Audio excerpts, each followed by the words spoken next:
How do you what do you advise though? Because I think Sarah, that's great in this category, but it takes a lot to really, I think, have the confidence in, especially with labor being such an issue right now for a lot of the retailers and brands listening. Like, how are you? What is the strategy there? How would you advise another retailer considering doing this to get that kind of quality engagement or employee generated content?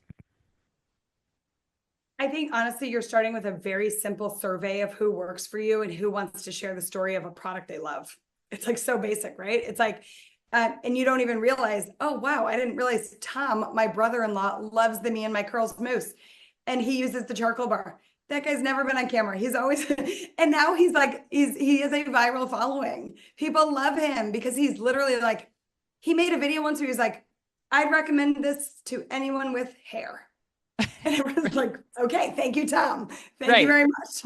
And literally, like he went live once where he sold 1,000 mousses to a bunch of 14-year-old boys who were watching on TikTok because and their mom was like, oh my God, my son has frizzy hair. Yeah, like he could really use some defining mousse. Yeah, And you're that's like, so it really does come down to it doesn't have to be that complicated. It could be it could be somebody on your marketing team, your customer service team. It could be you, whoever's listening. Literally, if you are listening and you're like, well, I'm trying to run this strategy, it could be you. You should just right. turn the camera on and try it. Right. Because it doesn't have to be like, you don't have to be trained as if you're going on national television, right? You're really just saying, this is my product. This is why we made it. This is how you use it. It's honestly something we've done too, is we've used it within the product pages on the website. That's very beneficial because if I'm literally on a product page, let's say like right for a product like Braid Balm. This product is so viral, has been selling thousands a week on Amazon. Like it's very, very popular. And literally it's because I have an account where I just do braids and it's a TikTok account with over 1 million followers. But it started with no followers, right? I Yeah. started with nothing. It's not like and all I did was apply the product and create basic braids and provide education.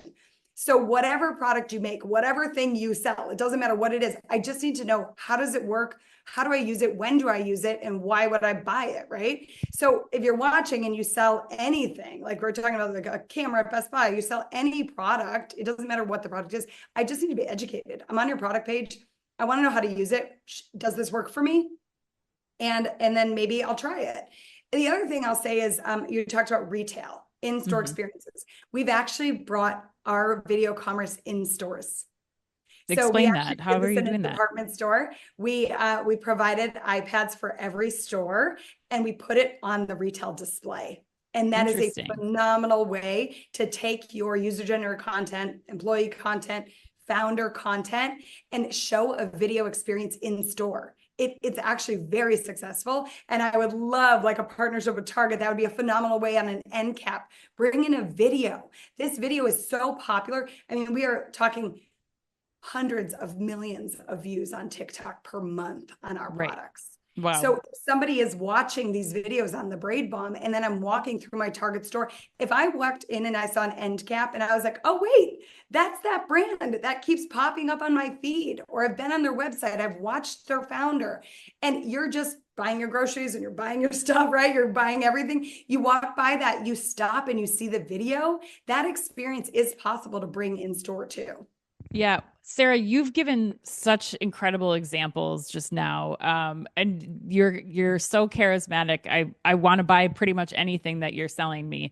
But I'm curious now, like, how do you define what success looks like? You're getting the views, you're getting awareness. You have these ideas for bringing the video commerce in store, even and bringing people that are finding you on TikTok, they're into the Target store now. How do you define success? Like, what does that look like? And is it different, or are there similarities between some of the other social commerce efforts, or even like the QVC efforts that you've done?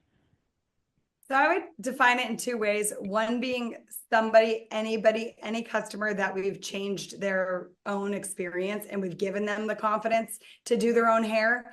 And that really makes everything worth it. it, right? If I meet somebody who's like, oh my God, I could never curl my hair before. Yeah. And I have had your product and my hair looks so good, right? So I think it's like that, the feedback on the products, and anyone watching, if you start to incorporate this type of video commerce, you're going to get the same feedback, right? If you sell whatever you sell, a cleaning supply product, now they use it in their home, they're going to give you that feedback, and it's going to make you feel like, okay, my social efforts, my video live streaming, all of it feels worth it if you literally can change someone's life.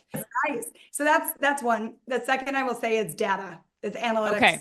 We love numbers. We are obsessed with them, right? So it is not, yes, it's fun. Yes, it's cool. We're going to live stream. We're going to talk all day. You don't really want to live stream and nobody's watching. You don't really want to put a video out and be like, oh, why am I doing this? Like literally nobody's watching. But I will tell you, this live stream stuff didn't exist before. And now we've got millions and millions of views because we lean into it and we're putting effort into it. So the data is very important. So when you look at the website, you can literally look at all the analytics in the back end of Firework. You can see how many people were viewing that video. But it's not without effort. We put the tech stack behind it, right? We've got the pop-up video, or we've got the carousel. Even when we're recruiting for Campus Wave, we actually use Firework on those product pages. So it's like to build the community, we're using video commerce. You can make organic videos that have nothing to do with sales as well, because you're trying to build the numbers. I'm trying to build out the amount of people that apply for that program. So I'm using a carousel on that product and that page, right? So there's a lot of ways you can do that. And the other thing I will say is defining success. We just hit very quickly. Now we're at 1.1 million orders on TikTok Shop. Wow. So hitting over 1 million orders on a social commerce platform from your live streaming and short form video proves that video commerce does build a community, right? Like looking at our website and saying, okay, we have 15 million viewers coming per month, and a good percentage of them are watching the video, and I can see directly that they're shopping from that video. I'm like, that's success from a business perspective.